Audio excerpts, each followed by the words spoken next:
నిన్న మల్యాలలో నక్కలవాగు విషయంలో మా మల్యాల గ్రామస్తులే ప్రజలందరూ కలిసి బీఆర్ఎస్ పార్టీ నాయకులైన వంగల తిరుపతి రెడ్డి అన్న గారికి, అన్నా మీరు రావాలి, తప్పకుండా ఇక్కడ సమస్య పైన మాట్లాడాలి, ఇది మీరు ఎప్పుడైతే శాంక్షన్ అయినదో దాని పనులు చేయడం లేదు, ఎవరు పట్టించుకోవడం లేదనే విషయం మీద బ్రహ్మని బతిమిలాడితే పిలిస్తే రావడం జరిగింది. ఆ విషయం మీద అన్నగారు కూడా తప్పకుండా ఇది గతంలో ఉన్న శాంక్షన్ కాబట్టి పని చేయాలి, ఎక్కడి నుంచో పనులు మొదలుపెట్టడం కాదనేది మాట్లాడడం జరిగింది. ఎవరిని కూడా ఎక్కడ కూడా తప్పుపట్టిన సందర్భం లేదు. అయినప్పటికీ ఇవాళ కాంగ్రెస్ పార్టీ నాయకులు పర్సనల్ విమర్శలకు పోయి మాట్లాడడం జరుగుతుంది.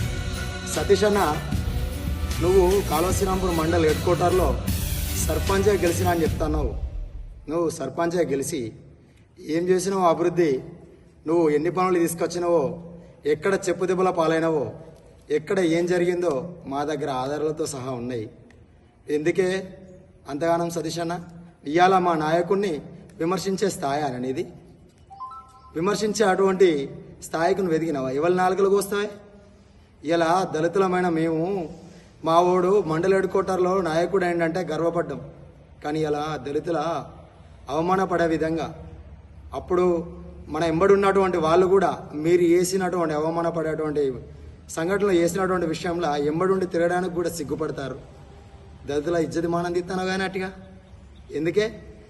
పర్సనల్ విషయాలకు ఓకే, నువ్వు ఏదైతే అభివృద్ధి గురించి మాట్లాడినవో నీ కాళవశ్రీరాంపూర్ మండలంలోనే అంబేద్కర్ బొమ్మ దగ్గర ఇదే సాంబశివరావు ఇక్కడ కాళవశ్రీరాంపూర్ మండల హెడ్ క్వార్టర్లో అవినీతి జరిగిందని చెప్పి పెట్టుకొని నిరాహార దీక్షకు కూర్చున్నప్పుడు నువ్వు